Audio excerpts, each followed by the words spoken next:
at Traffic Sales and Profit Game Plan 2025, and I got Janice, the retail genius, with me. How's it going, Janice? It is going good. Thanks for having me.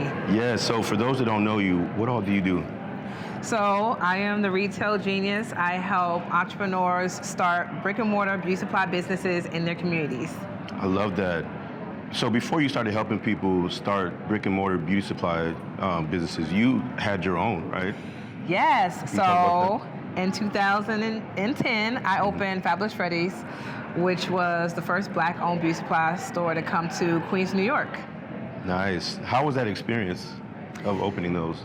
Yeah, so being one of the first Black-owned beauty supply stores, it was a struggle to actually break into this industry. Yeah. It's dominated by Asians, and so it was very hard for me to get accounts, get the inventory, get fair pricing. It was a struggle, but I was really, really proud to pioneer this movement, and 15 years later, it just brings me the greatest joy to help other Black women to do the same thing.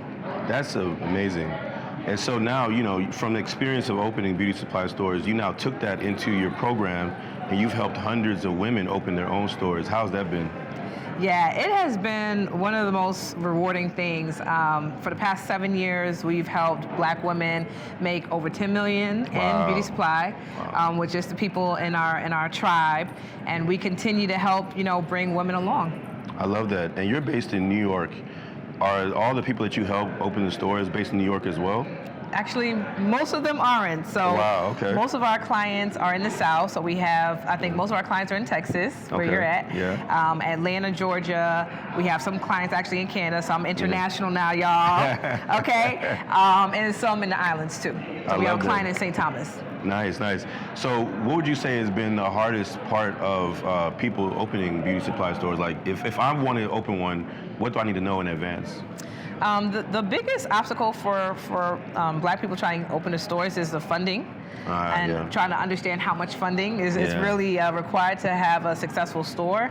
And then I would say the second thing after that is having the relationships with the vendors. Like it's really hard to actually get inventory and fair pricing if you don't already have that connection. Yeah, and I think I love about what you do is that you said one of the hardest things is having those relationships, but if I join your program, I can get those relationships through you. Yeah, you get those relationships right through me. You can cut through 10 years of trying to build relationships with vendors because we connect our clients with the vendors directly. Yeah. When we look at people that you've worked with that probably didn't have the best success, was it mindset issues? Like what are some things that they were struggling with that didn't really make them have the best success?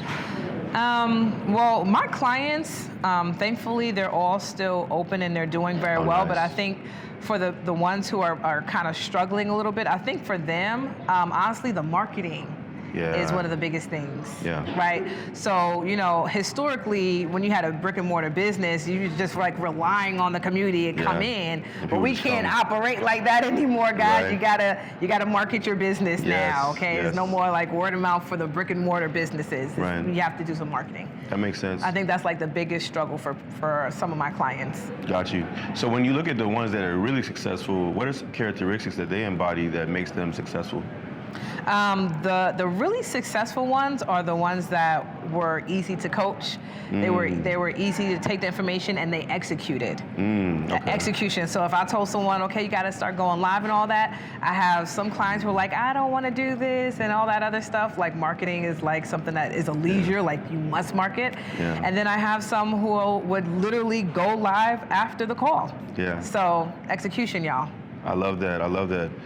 Everyone that we talk to about these things, they always say execution and being easy to coach, right? Like if you don't have those things, it feels like you're hard to work with. And even though I'm not a coach, I work with a lot of small businesses and I can agree with you, right? Those are things that I look for in people to work with. Yes. This has been great. I really appreciate you taking your time to speak with me. Absolutely, thank you. Yes.